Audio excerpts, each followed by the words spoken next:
mod here on a GoPro battery, so I can hook it up basically, not on the battery itself, forgive me, but on the GoPro. We've all seen these little tiny travel chargers basically that you could buy. They're little Chinese travel chargers, million and one of them around, and basically, probably most of you knew this, but they're supposed designed to be interchangeable, right? So you can swap out the front for what type of battery locks in and charges. It's only a 4.2 volt output, but like one cell batteries. But I'm going to do a mod to inside that chamber basically to bring out a couple of wires, and I'm going to use a Futaba style plug, the 3-pin plug. You can use a 2-pin JST, XT60, whatever the heck you want to use. But it's basically just so that I can read the health, essentially, internal resistance, things like that on my GoPro batteries, because there's really nothing that I have that can do that. So I'm really just doing a really quick mod. I've already gotten it started. Basically, I took off the front plate, I should say, and all it is just two little wires in there going to the contact plates on the inside, okay? And what I'm going to do is I'm going to solder onto these two little points right here, and I'm going to add a bit of wiring basically that'll run out. I'm just going to drill a couple holes either in the top or probably in the bottom here, actually, just out the bottom or out the front at the bottom, and just going to solder them on there and add two wires and put my own plug end on it. I've got a Futaba extra, so I'm just taking the white out right now, so I'll show you what I'm doing with that. Okay, so what we've got on this guy is the white we don't need, okay? It's the red and the black that we're going to use for our power. Black obviously being your ground and red being your hot. So what you do is these three little black tabs here, okay? And this is a male plug. So the little black pin there, you basically have to lift that up, and then that'll allow your white wire to slide out. So you just get a little tiny jeweler's screwdriver, basically a little slot jeweler's screwdriver in there. You slide and basically just push off against the metal and twist that guy up by rotating the screwdriver, and that'll allow that white wire to slide right out because we don't need him at all. And then we're going to wire up excuse me, the red and black to an extension cable. This is kind of heavy duty for what we're doing, but I might use a lighter one. We'll see what I've got kicking around here. And then we're just going to solder that, heat shrink this joint together, and solder these two onto those two inside ones in here, and feed them up and through, and then solder them obviously, and then I'll drill the two holes in the bottom back plate there to get that working well. Okay, so that's the next step of the process here. Okay, so we're lifting up on that little black tab, and then just slide the pin out like that, and all we need is the other two obviously. And I'm not going to use this heavy stuff, although the color coding's nice. Once you've got a plug installed, you don't really need the color coding because the plug is going to tell you exactly what's your positive and negative anyway, so we don't really need the wire so much to have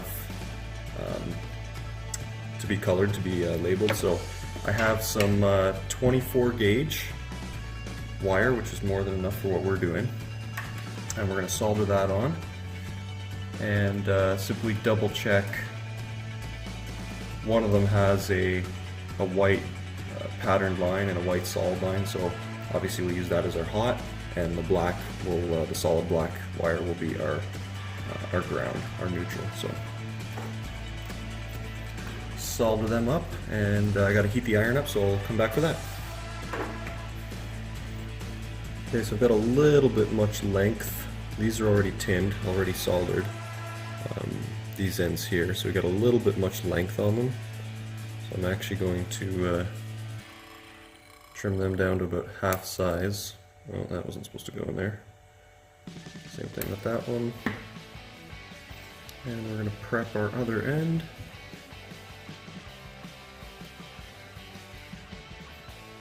Don't need them too far apart because they're just going to be inside here.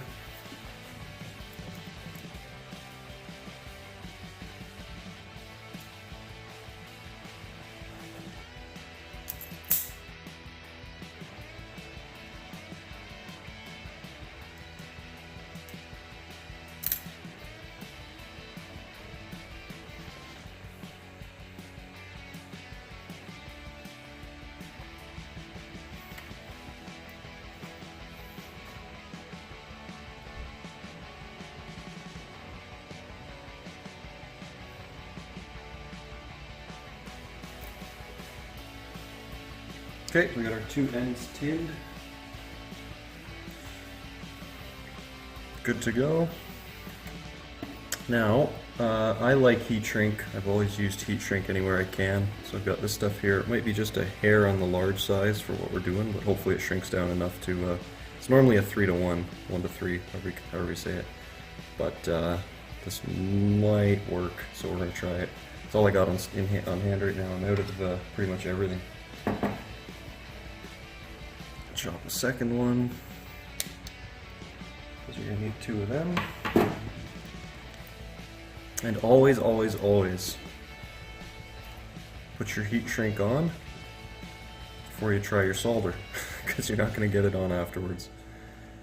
And in order for it to work, it has to be in one piece. Oh, come on. Just cut the edge of that there. Okay, so I'm just going to do these one at a time. So we want our hot side, the side with those dashes on it, basically. The other side's just writing. So we want the side with the dashes and the solid white line as our hot, meaning our red. So that's what that guy's right there is going to be. So we're going to solder those two together like that. So I'm going to tin up this guy.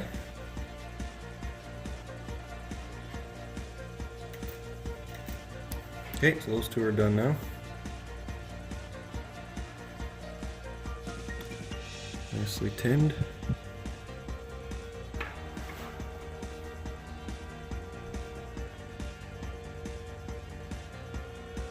Yeah, normally when I do a joint like that, I like to use fresh solder, but I can't hold both of them at the same time, so we're gonna have to dab a little bit of fresh solder on the iron, and then basically just dunk these two in it. The fact that they're both tinned should hold them together quite nicely.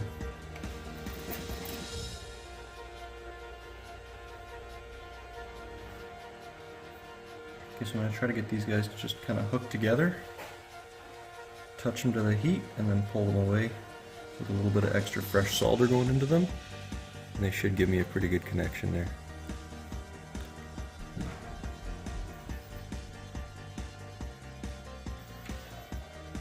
Okay, so now we are going to connect that other end inside here, and hopefully we don't lose all our connections when we do it. Okay, so I'm just going to pop, I think I'm going to just have it come out the front here, because you don't use that for anything. I'm just going to pop a couple holes at the front at the bottom.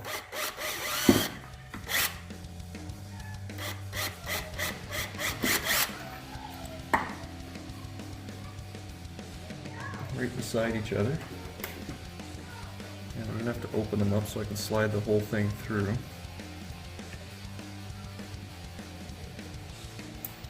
Okay, so these two guys are going through those holes, and I might as well make them go in the hot side and the negative side at the same time. Just like that. We're going to pull a little bit more through, and we got to split it because we need a little bit more length inside. Okay, just like that. So now let's try soldering them on without losing our original connections, and we should be good.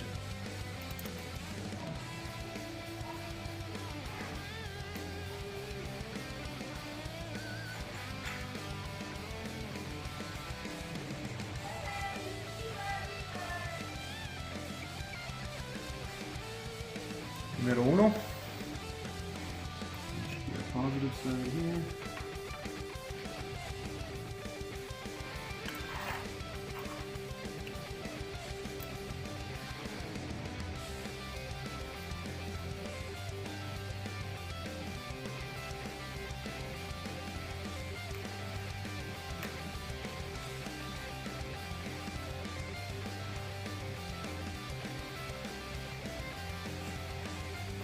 I definitely need a better soldering iron tip there. That's looking pretty rough, eh? Time to buy a nice one.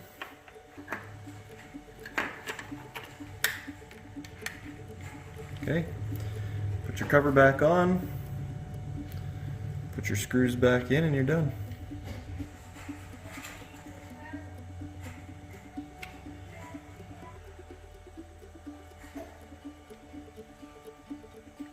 So there you go. Now obviously, you could use this still to charge your GoPro batteries, but you'll probably want to only use this for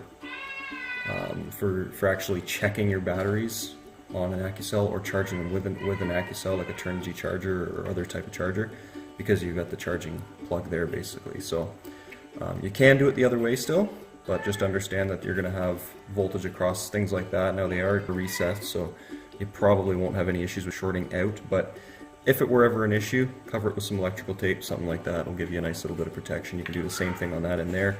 Just wrap it in one wrap of electrical tape to stop it from becoming a shorting hazard if you're going to use it back on the original base, original charging base. Okay, so let's do a quick readout on the charger. Okay, so I have 3 batteries here, a couple GoPro OEM ones and then a couple higher capacity Chinese aftermarket ones basically, that I have to kind of check. I have one I know for a fact is like it runs the camera for like 3 minutes and then shuts off. I don't even know if I got 3 minutes out of it. It's one of the aftermarket ones. The back is a little more swollen. You can see a little bit of a swell to it. These ones aren't too bad. I don't really see any swelling on them, but on that other one it's definitely got a swell to it, so it's no good. So yeah, just gonna put all 3 of these in the new charger unit, hook it up on a 1S setting because they're just 3.7 volt single cell. These 2 are LiPo. I'm not sure if these aftermarket ones are LiPo as well. It just says lithium ion on it. It doesn't really say lithium ion polymer like the other GoPro batteries do. So I guess we'll see. I should probably look into that a little bit more and find out if it's a LiPo setting or just a lithium ion setting, but it's the same voltage and all that, so I'm assuming. Yeah, I don't like to assume anything, to be honest. Either way, I can check internal resistances on them, things like that, and see what they're like. So we'll do that in a sec here. Okay, so I ran into a little bit of a hiccup. Basically, the wiring that I did inside was fine. I thought I had screwed something up inside, so I opened it back up again. Inside the brick was fine. There was nothing wrong with this. But what they have done is they've wired this unit up so that it will match. What'd they do? They wired something backwards basically, because these still, man, are going crazy. Basically the volt in and volt outs on these 2 don't match the 2 plugs on the base unit. So one side here is positive, and that's how they've got it wired up, but coming out of the base unit that plugs into the wall, it's actually negative on that side. So it's kind of stupid. I was wondering, I plugged it in and I got reverse polarity right away on the GoPro battery, and I'm like, I didn't do anything wrong, what the heck? So I double checked my work. Sure enough, everything was fine. So what I ended up doing anyway, to make a long story short, is it'll still charge. I didn't change anything inside the charger, because if I change anything inside the charger, it's going to change my being able to use this to charge GoPro batteries by itself. Now mind you, I have 2 other ones, but sometimes you need 3 chargers on the go to keep your GoPro batteries topped up. So, or before you go out, because you're not supposed to keep them topped up. So basically what I ended up doing is just changing these 2 plugs here, the pins. And then obviously when I plug it in, I'm going to see it's wrong, but I'm going to know why I did it. So if I ever go to reuse this cable or this plug on something else, all I have to do is unplug those 2 pins and pop them back in where they're supposed to go. And it's a really quick, easy fix in like 10 seconds, right? So that's how I did it. I got a reverse polarity. Obviously double check if you're not using a charger that detects reverse polarities or things like that. Like if you're plugging this into a straight 12 volt, you could, or not 12 volt, but like a 1S charger or something that doesn't understand reverse polarities, things like that, you could have an issue. So double check your polarities, double check what your polarities are on your pins before you know, and then trace that all the way back down to the plug. Make sure that the plug matches which wire is connected to where, because inside these 2 are connected backwards.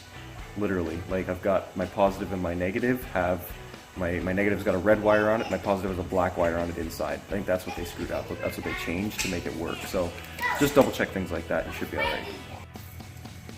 Okay, so this was the old dud battery that kind of has a bit of a swell to it. You can see at the side of it, it's starting to puff a little bit. So I'm going to drop that on there and check its internal resistance first. See where it's at, and we'll plug that in, and hopefully we don't get a reverse polarity issue this time. Okay. Okay, so now on the Turnigy charger, this is the AccuCell 6, 80 watt, really nice unit. I'm really happy with it. We're on 1S, so 3.7 volts, which is what the GoPro batteries are rated for. Lithium-ion 3.7 volts, all of them, even the OEM ones, 3.7 volts, so that's what we want there. 3.7, 1 amp, these are 1180 milliamp hour, and these are 1600 milliamp hour, the aftermarket ones. So they're a little higher output for a little longer time period. Again, I don't know if they're just lithium-ion, if they're lipos. May add a little bit of weight. I really can't tell the difference myself, but not exactly sure either way, like I said. Haven't had a chance to look that up. So lipo charge, we're going to go back to the main menu, and we're going to switch over to, first of all, battery meter. Let's see what this one's at. So this one's at 4.13 volts, and they're 3.7 volts, so it's puffed up, it's got full voltage, but it's probably got a massive internal resistance because it can't, like I say, it can't power the GoPro for more than a couple seconds. So battery resistance, yeah, that is a little bit too high. It's no wonder. The battery's internal resistance is a load on its own, like it's insane. So this battery's shot. I wish I had a new battery to compare it to, but I know for a fact that that's probably going to be way, way, way too much. So let's check some of these other batteries quickly here. So this is the exploded one. I'll put that off to the side here. Let's check the other aftermarket one. Plug that one in and see what we get for that one. Battery resistance is, yeah, 490 again. Still way too high. I found all these batteries are pretty much not charging, or they're charging supposedly, but they're not allowing the GoPro to work for more than like a few minutes.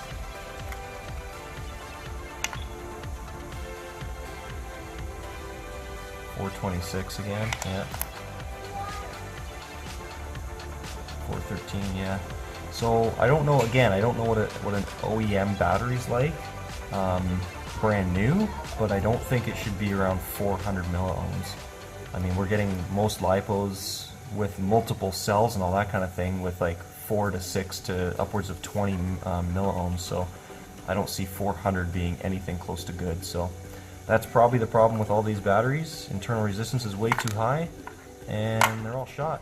Time to order some new ones. So there you go. Very cool.